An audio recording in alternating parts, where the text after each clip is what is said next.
એકવાર એક પતિ અને પત્ની વચ્ચે વાતચીત ચાલી રહી હતી. એની પત્નીએ એના પતિને કીધું કે મને ગુસ્સો બહુ આવે છે અને ગુસ્સામાં હું શું બોલી નાખું ને એનું મને ભાન રહેતું નથી.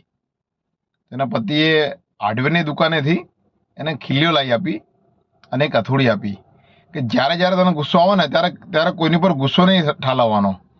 ગુસ્સો આવે એટલે વાળામાં જે પાટ પડી છે લાકડાની એના ઉપર જઈને તારે ખીલીઓ મારવાની.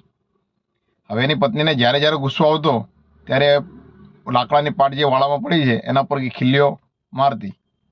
અમુક દિવસોમાં એવું થયું કે એને ધીરે ધીરે ગુસ્સો ગાયબ થઈ ગયો અને હવે ગુસ્સો નહોતો આવતો. એના પતિને જેને વાત કરી કે હવે મને ગુસ્સો આવતો નથી, તો એના પતિએ એવું કીધું કે હવે તને જ્યારે ગુસ્સો ના આવે ને તારું મન પ્રસન્ન રહે, તું આનંદમાં રહે, તું ખુશ રહે, જ્યારે જ્યારે તું ખુશ રહે ત્યારે જે પાટમાં જે ખીલીઓ મારી છે એ ખીલીઓ તારે પાછી બહાર કાઢી નાખવાની. એની પત્નીએ આ કાર્ય કરવાનું ચાલુ રાખ્યું અને મન હવે ખુશ રહેવા માંડ્યું, પ્રફુલ્લિત રહેવા માંડ્યું, ગુસ્સો ક્યારેય ના આવવા લાગ્યો. અને એક સમય એવો આવ્યો કે બધી ખીલીઓ નીકાળી દીધી. એના પતિને જેને વાત કરી એને પતિએ એવું કીધું ચાલ હવે વાળામાં હવે જે આ પાટ જેમ પહેલા હતી ને એવી ને એવી તું કરી નાખ. તો કે આવું તો કઈ રીતના સંભવ છે? તો કે આ પોસિબલ જ નથી.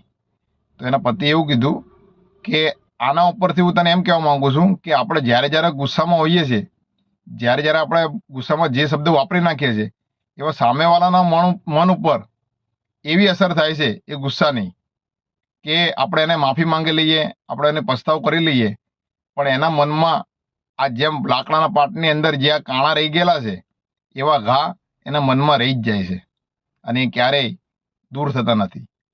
એટલે ગુસ્સો કરવો અને ગુસ્સામાં જે બોલું બહુ સમજી વિચારીને બોલું. તમારે શું કહેવા વિડીયો છે? વિડીયો સારો લાગ્યો હોય લાઈક ફોલો શેર જરૂર કરો. જય માતાજી, જય ભારત.